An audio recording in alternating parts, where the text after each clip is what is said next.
Welcome to CH9 TV news. Bulletin ముందుగా headlines.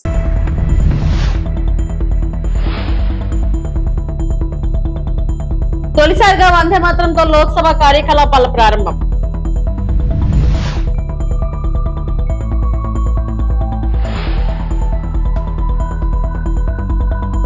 చేనేత వస్త్రాల్లో మాజీ మహిళా నక్సలైట్లు ర్యాంప్ వాక్ తో కొత్త సందేశం.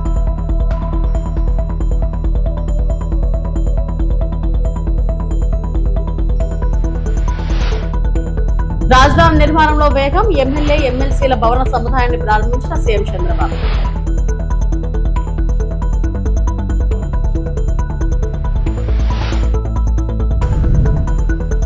జగన్ కర్నూలు పర్యటన. జిల్లాలో వేడెక్కిన రాజకీయ వాతావరణం.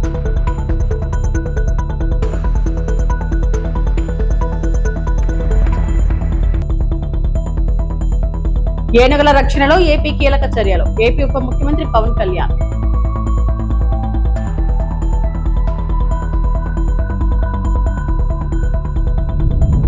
పార్లమెంట్ చరిత్రలో తొలిసారిగా జాతీయ గేయం వందే మాతరంతో లోక్సభ కార్యకలాపాలు ప్రారంభమయ్యాయి. గురువారం ప్రధాని నరేంద్ర మోడీతో సహా సభ్యులంతా సభకు హాజరై వందే మాతరం 6 చరణాలను ఆలపించారు. అనంతరం స్పీకర్ ఓం బిర్లా లోక్సభను నిరవధికంగా వాయిదా వేశారు. వందే మాతరాన్ని అవమానిస్తే క్రిమినల్ చర్యలు తీసుకునే బిల్లుకు రాష్ట్రపతి ద్రౌపది ముర్ము ఇటీవల ఆమోదం తెలిపిన విషయం తెలిసిందే. ఈ చట్టం ప్రకారం వందే మాతరం పాడేటప్పుడు అంతరాయం కలిగించిన వారిపై చర్యలు తీసుకుంటారు. ప్రస్తుతం జాతీయ గీతం జనగణమనకు ఉన్న రక్షణ వందే మాతరానికి ఉంటుంది.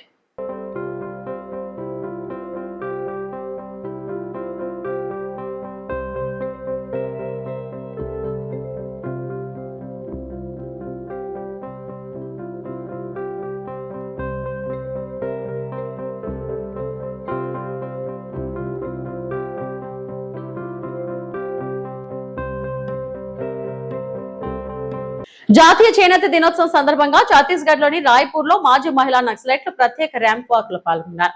ఈ కార్యక్రమంలో ఛత్తీస్గఢ్ ఘనమైన చేనేత వారసత్వం, సాంప్రదాయ వస్త్రధారణను జాతీయ స్థాయిలో ప్రదర్శించారు.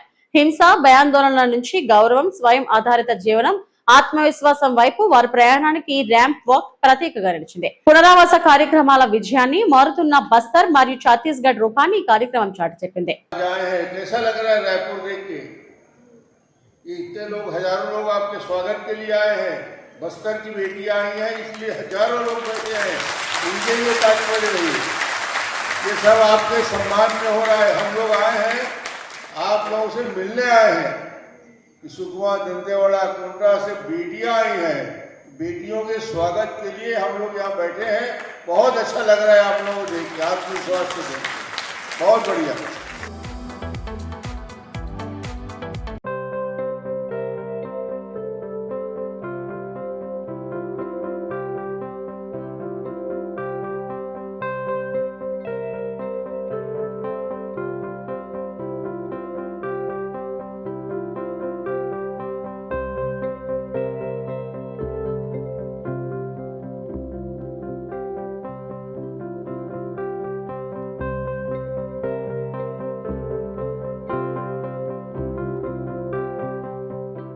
అమరావతి రాజధాని నిర్మాణంలో మరో కీలక ఘట్టం ఆవిష్కృతమైంది. రాజధానిలో నిర్మాణం పూర్తయిన ఎమ్మెల్యే ఎమ్మెల్సీల భవన సముదాయాన్ని ముఖ్యమంత్రి చంద్రబాబు నాయుడు ప్రారంభించారు.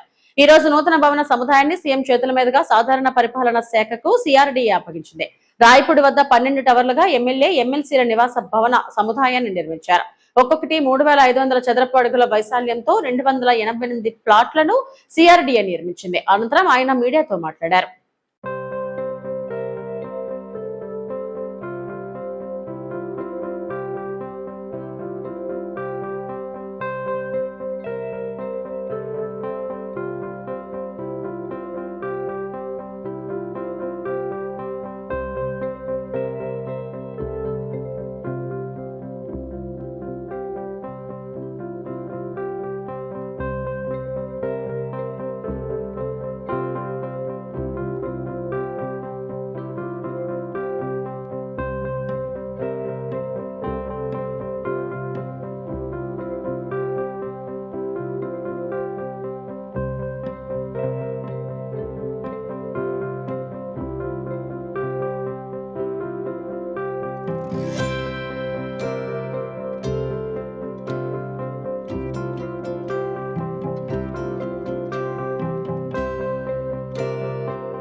తెలుగు మాట్లాడే వాళ్ళకు ఒక రాజధాని ఉండాలని ఆలోచించిన మొట్టమొదటి వ్యక్తి, త్యాగాన్ని చేసి రాజధానిని మనకు ఆలోచించిన వ్యక్తి పొట్టి శ్రీరాములు గారు అని చెప్పి కూడా నేను మీకు తెలియజేస్తున్నా. అది అయ్యింది. ఎక్కడ రాజధాని పెట్టాలని ఆలోచించారు ఆనాటి పెద్దలు. కొంతమంది విశాఖపట్నం, అప్పుడుండే కమ్యూనిస్టులు ఇక్కడ, కొంతమంది కర్నూలు అనుకుని మళ్ళీ రాష్ట్రం అంతా కలిసి ఉంటుందని చెప్పే ఉద్దేశంతో తాత్కాలిక రాజధాని కర్నూలు, అదే మరి హైకోర్టు గుంటూరులో పెట్టి పెద్ద మనుషులు ఒక ఒప్పందానికి వచ్చారు. 1 సంవత్సరంలో మళ్ళీ 2-3 ఏళ్లలో బోరుగుల రామకృష్ణరావు గారు త్యాగం చేసి ముఖ్యమంత్రి పదవికి రాజీనామా చేసి ఆంధ్రప్రదేశ్ రాష్ట్రాన్ని ఏర్పాటు చేయడానికి దోహదం చేశాడు. అదే మొట్టమొదటి భాషా ప్రయుక్త రాష్ట్రాల్లో మొట్టమొదటిది ఆంధ్రప్రదేశ్, తర్వాతనే అనేక రాష్ట్రాలు వచ్చాయి. అమరావతి నిర్మాణానికి మొట్టమొదటిసారిగా నేను వెళ్ళిన దేశం సింగపూర్ దేశం అని చెప్పి కూడా నేను మీకు తెలియజేస్తున్నా.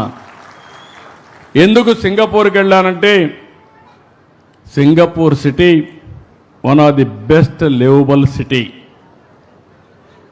వాళ్ళు అంచెలంచెలుగా చేశారు. ఒక ఫిషర్మెన్ విలేజ్. ఈరోజు మీరు చూస్తే ఒక లివబిలిటీయే కాకుండా మోస్ట్ అడ్వాన్స్ టెక్నాలజీస్ ఉపయోగించి ముందుకు పోయారు. అందుకని నేను వెళితే నా మీద ఒక్కోసారి నమ్మకాలు పనిచేస్తూ ఉంటాయి. నా మీద నమ్మకంతో నేను అడిగాను, మీరు రిపోర్ట్ ఇవ్వాలంటే ఒక ప్రాజెక్ట్ రిపోర్టు అంటే మొత్తం మాస్టర్ ప్లాన్ తయారు చేయాలంటే చాలా సమయం పడుతుంది. రెండోది నేను టెండర్ పిలిస్తే దానికి ఇంకా ఎక్కువ సమయం పడుతుంది, వేరే మార్గం చూపించమంటే పర్వాలేదు, మీరెప్పుడు మాకు మిత్రుడిగా ఉన్నారు, మీ మీద విశ్వాసం నమ్మకం ఉంది, అందుకనే 1 రూపాయి తీసుకోకుండా మాస్టర్ ప్లాన్ డీటెయిల్స్ తయారు చేస్తామని సింగపూర్ గవర్నమెంట్ క్యాబినెట్లో నిర్ణయం చేసి మనకు ఆ పని చేసి పెట్టారు. అలాంటి వాళ్ళపైన 1924లో మీరేగా సఫరర్స్. ఈవెన్ సింగపూర్ గవర్నమెంట్ కూడా. వైఎస్ఆర్సీపీ అధినేత మాజీ ముఖ్యమంత్రి వైఎస్ జగన్మోహన్ రెడ్డి జిల్లా పర్యటన నేపథ్యంలో రాజకీయ వాతావరణం వేడెక్కింది. జగన్ పర్యటనను అడ్డుకునేందుకు, జనం రాకుండా చేసేందుకు కూటమి ప్రభుత్వం మళ్లీ పోలీసుల ద్వారా ఆంక్షలు విధించింది. ఈ పరిణామంపై పార్టీ శ్రేణులు, అభిమానులు మండిపడుతున్నారు. ఆలూరు ఎమ్మెల్యే విరూపాక్షి అక్రమ అరెస్టు నేపథ్యంలో ఆయనను పరామర్శించేందుకు వైఎస్ జగన్ గురువారం కర్నూలు జిల్లాకు రానున్నారు. జైలులో ములాఖత్ ద్వారా ఎమ్మెల్యేకు ధైర్యం చెప్పనున్నారు. అనంతరం మీడియాతో మాట్లాడారు. విరూపాక్ష అరెస్టు, అన్యాయంగా ఆయనను జైలుకు పంపడం, రాజ్యాంగం రాష్ట్రంలో ఎలా అమలు అవుతా ఉంది అని చెప్పి అర్థం పడతాయి. ఈ వెన్నుపోటు పార్టీ పాలనలో ఈరోజు రాష్ట్రంలో పరిస్థితి ఏమిటి అని అంటే బాధితులే ఇవాళ నిందితులు అవుతా ఉన్నారు. రాష్ట్రంలో ఇవాళ పరిస్థితి ఏమిటి అని అంటే దాడికి గురైన వారిపైనే కేసులు పెడతా ఉన్నారు. పెట్టిన 3వ కేసు ఏమిటో తెలుసా? అదే గ్రామంలో ఎమ్మెల్యే మీద పెట్టిన 3వ కేసు ఏమిటో తెలుసా? ఎమ్మెల్యే కారును ధ్వంసం చేశారంట. కారును ధ్వంసం చేశారంటూ 3వ కేసు పెట్టారు. మీరే దాడి చేస్తారు, మీరే చెయ్యర కొడతారు, ఎమ్మెల్యే తమ్ముడు చెయ్యర కొడతారు. దారిలో పోతా ఉన్న ఎమ్మెల్యే మీద మీరే దాడి చేస్తారు. ఎమ్మెల్యే తమ్ముడు చెయ్యిని మీరే విరగొడతారు. మళ్ళీ ఎమ్మెల్యే మీద ఎస్సీ ఎస్టీ కేసు పెడతారు. భార్య బట్టను సైతం చింపిపిచ్చి మొగుళ్లతో, భర్తలతో. మళ్ళీ అంతటితో కూడా సంతృప్తి చెందుకోకుండా కారును ధ్వంసం చేశారు. ఎమ్మెల్యే కారును ధ్వంసం చేశాడంటూ, వాళ్ళ కారుని ఎమ్మెల్యే ధ్వంసం చేశాడంటూ మళ్ళీ ఎమ్మెల్యే మీద 3వ కేసు.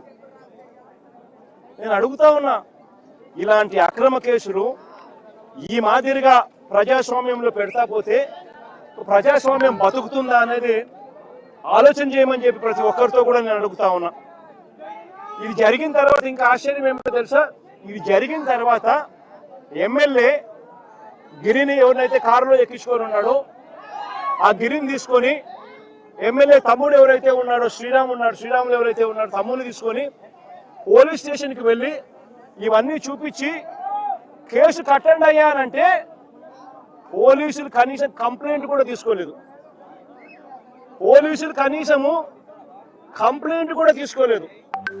అంటే ఒక నష్టపోయిన వ్యక్తి పోలీస్ స్టేషన్కి వెళితే ఆ గిరిని తీసుకొని ఆ కార్యకర్తను తీసుకొని పోయి వాళ్ళ సొంత తమ్ముడు ఎవరైతే చెయ్యి విరిగిపోయిందో తమ్ముడు తీసుకొని పోయి కంప్లైంట్ ఇవ్వడానికి పోలీస్ స్టేషన్కి పోతే కనీసం ఎమ్మెల్యే స్థాయి వ్యక్తి వచ్చి కంప్లైంట్ రిజిస్టర్ చేయాలనుకున్నా కూడా కనీసం కంప్లైంట్ కూడా తీసుకొని పరిస్థితిలో ఈ రాష్ట్రంలో పోలీస్ స్టేషన్లు పనిచేస్తా ఉన్నాయి అని అంటే ఇక సామాన్యుడు ఎవడైనా పోలీస్ స్టేషన్కి పోయే పరిస్థితి ఈ రాష్ట్రంలో ఉందా అన్నది ప్రతి ఒక్కరూ కూడా ప్రజాస్వామ్యవాదులందరూ కూడా ఆలోచన చేసుకోవాలని చెప్పి ఈ సందర్భంగా నేను ప్రతి ఒక్కరితోనూ కోరుతా ఉన్నా.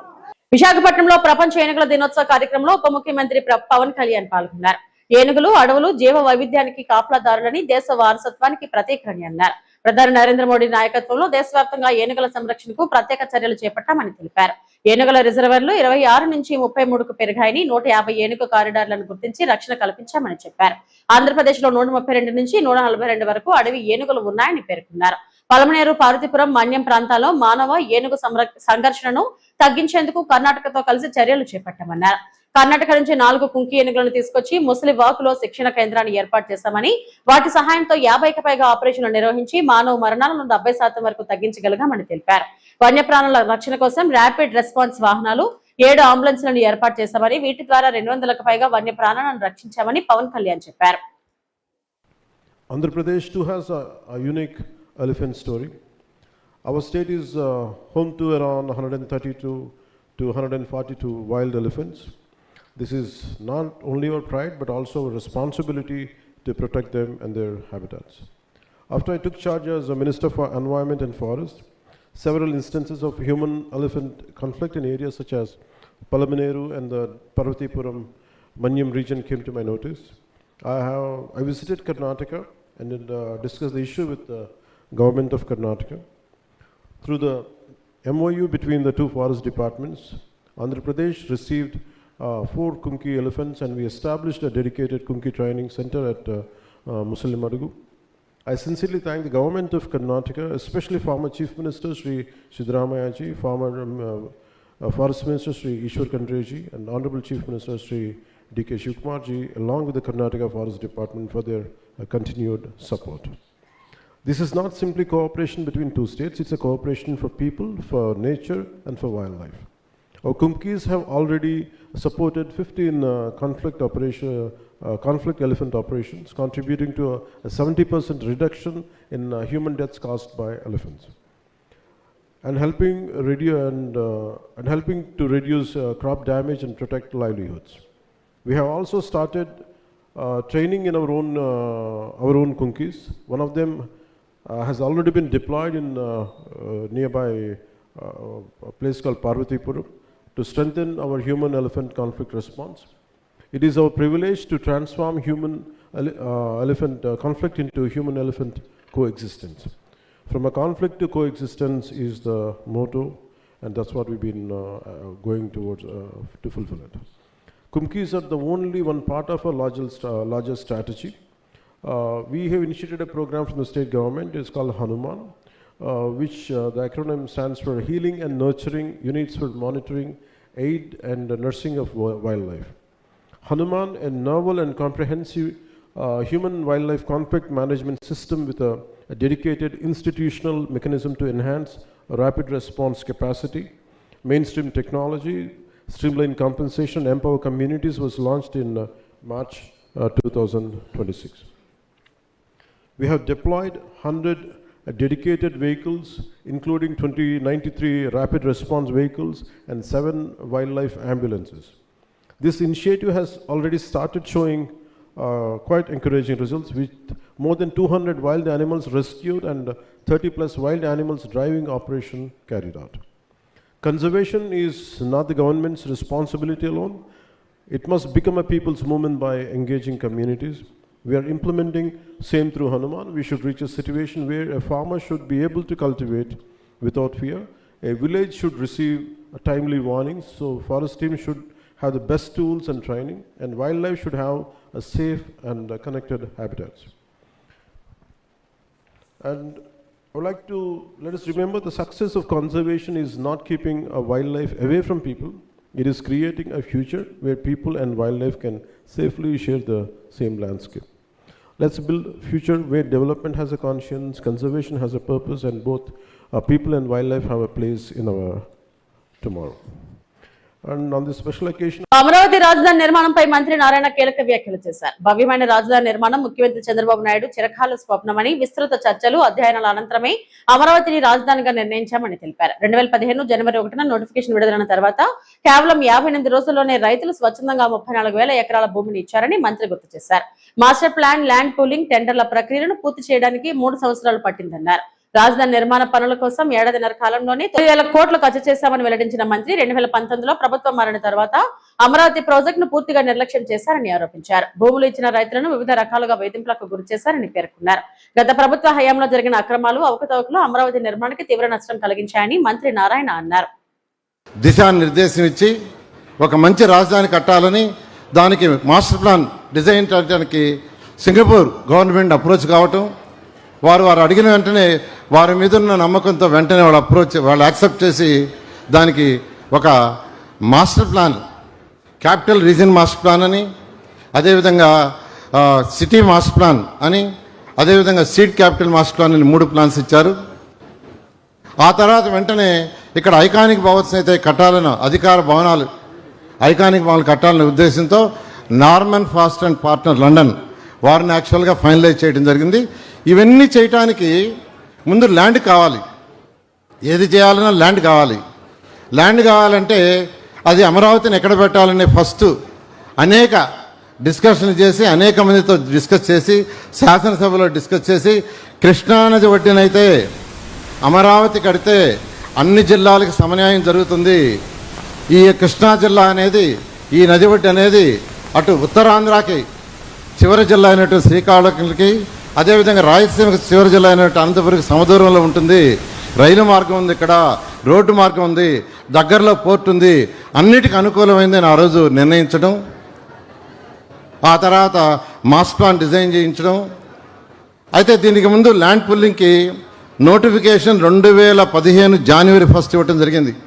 2015 జనవరి 1 ఇస్తే కేవలం 58 రోజుల్లో, అంటే 2015 ఫిబ్రవరి 28 అర్ధరాత్రికి, అంటే 58 రోజుల్లో ఒక్క లిటికేషన్ లేకుండా 34,000 ఎకరాలని రైతు సోదరులు గౌరవమైన ముఖ్యమంత్రి గారి ఉన్న నమ్మకంతో ఇచ్చారు. ఆ రైతు సోదరులందరికీ ప్రత్యేకంగా ధన్యవాదాలు తెలియజేస్తున్నాను. మంత్రి నాదెండ్ల మాట్లాడుతూ వైఎస్ఆర్సీపీ పాలనలో ముఖ్యంగా తమ భూములను ఇవ్వడానికి ముందుకు వచ్చిన రైతులు అనేక అవమానాలు, ఇబ్బందులు ఎదుర్కొన్నారని పేర్కొన్నారు. రైతులు సంతోషంగా, గౌరవప్రదంగా జీవించాలన్నదే ఉప ముఖ్యమంత్రి పవన్ కళ్యాణ్ హృదయపూర్వక ఆకాంక్ష అని ఆయన అన్నారు. అమరావతి పర్యటన సందర్భంగా పవన్ కళ్యాణ్ రైతులు ఎదుర్కొంటున్న కష్టాలు, సమస్యలు, పోరాటాలకు స్వయంగా తెలుసుకున్నారని మంత్రి తెలిపారు. రైతుల ఆందోళనకు పరిష్కరించేందుకు ప్రధానమంత్రి సహకారంతో కూటమి ప్రభుత్వం మరిన్ని చర్యలు చేపడుతుందన్న నమ్మకం ఉందని ఆయన హర్షం వ్యక్తం చేశారు. చివరగా అమరావతి రైతులు చూపిన ధైర్య, సాహసం, సహనం, రాష్ట్ర అభివృద్ధికి అందించిన సహకారం పట్ల వారికి హృదయపూర్వక అభినందనలు తెలియజేస్తున్నానని మంత్రి నాదెండ్ల పేర్కొన్నారు.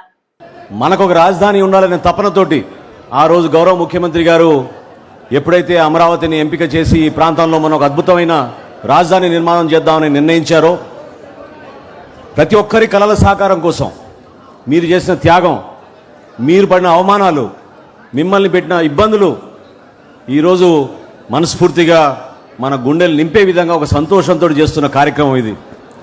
ఈ పండుగ వాతావరణంలో 2-3 విషయాలు నేను మీ దృష్టికి తీసుకురావాలి. ఎందుకంటే మొదటి నుంచి కూడా పవన్ కళ్యాణ్ గారు, జనసేన పార్టీ ఎప్పుడు కూడా మీ ఆకాంక్షలు నెరవేర్చుకుంటూ, మీరు పడిన కష్టాలకి రైతాంగం ప్రత్యేకంగా ఇబ్బంది పడకూడదనే ఆలోచనతో అనేక సందర్భాల్లో గౌరవ ముఖ్యమంత్రి గారి మీ దృష్టి తీసుకెళ్లి ఆ సమస్యకి పరిష్కారం చేసే విధంగా పలు గ్రామాల్లో ఆ రోజున పవన్ కళ్యాణ్ గారు పర్యటించారు. పవన్ కళ్యాణ్ గారు చెప్పింది ఒకటే, జనసేన పార్టీలో కూడా రకరకాలుగా భిన్నాభిప్రాయాలు ఉంటే ఆ రోజు ఒకటే మాట చెప్పారు, మన ఆంధ్రులకు ఒక రాజధాని కావాలి, మన రాజధాని కేవలం అమరావతే, అమరావతికే మనం కట్టుబడి ఉండాలి, అమరావతి ప్రగతి కోసం, అమరావతిని స్థాపించే వరకు ప్రతి ఒక్కరు కూడా మనం కృషి చేయాల్సిన బాధ్యత మనపై ఉందని చెప్పారు. ఏ విధంగా ఆ రోజుల్లో అనేక అనుమానాలు తీసుకొచ్చారో మీ అందరికీ తెలుసు. 30,000 రైతులు ముందుకొచ్చి నిలబడితే అసలు వీళ్ళు రైతులే కాదన్నారు. దేనికోసం ల్యాండ్ పూలింగ్ అన్నారు. ప్రభుత్వం ఎట్టి పరిస్థితుల్లో కూడా ఈ కార్యక్రమానికి ముందు తీసుకెళ్లకుండా గత 5 సంవత్సరాలు అంటే వైఎస్ఆర్సీపీ 5 సంవత్సరాల్లో జగన్మోహన్ రెడ్డి గారు చేసిన అరాచకాలు, వారి నాయకత్వం, స్థానికంగా ఉన్న నాయకులు, ఎమ్మెల్యేలు కానివ్వండి, ఎంపీలు కానివ్వండి, ఏ విధంగా మిమ్మల్ని ఇబ్బంది పెట్టారో, ఏ విధంగా కనీసం ధర్నా చేయడానికి ఒక టెంట్ కూడా ఏనివ్వలేదో అది మీరందరూ కూడా మర్చిపోబాకండి. మీ అందరి కోరిక మేరకు జిఎంవలస మండలంలోని పచ్చని పంట పొలాల్లో వందలాది బాతులు సందడి చేస్తూ కనువిందు చేశాయి. గుంపులు గుంపులుగా పొలాల్లో సంచరిస్తూ కనిపించిన బాతులు స్థానికులను అటుగా వెళ్లే వారిని ఆకట్టుకున్నాయి. బాతులు పొలాల్లో సంచరించడం కేవలం కనువిందు చేయడమే కాకుండా రైతులకు కొంతమేర ప్రయోజనకరంగా ఉంటుందని స్థానికులు చెబుతున్నారు. పొలాల్లోని కొన్ని రకాల కీటకాలు, పురుగులను బాతులు తినడంతో సహజ సిద్ధంగా కీటకాల నియంత్రణకు దోహదపడతాయి. అలాగే వాటి విసర్జన ద్వారా నేలకు సేంద్రియ పదార్థాలు చేరే అవకాశం ఉంటుంది. దీంతో రసాయనాల వినియోగాన్ని కొంతమేర తగ్గించుకునే అవకాశం ఉందని రైతులు పేర్కొంటున్నారు. పచ్చని పొలాల మధ్య తెల్లని బాతుల గుంపులు కనిపించడంతో గ్రామీణ ప్రకృతి సౌందర్యం మరింత ఆకట్టుకునేలా మారింది. ఈ దృశ్యాలను పలువురు తమ సెల్ ఫోన్ లో చిత్రీకరించి సోషల్ మీడియాలో పంచుకున్నారు.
ఇవి ఎప్పటివరకు నా బులెటిన్ అప్డేట్స్. నమస్తే.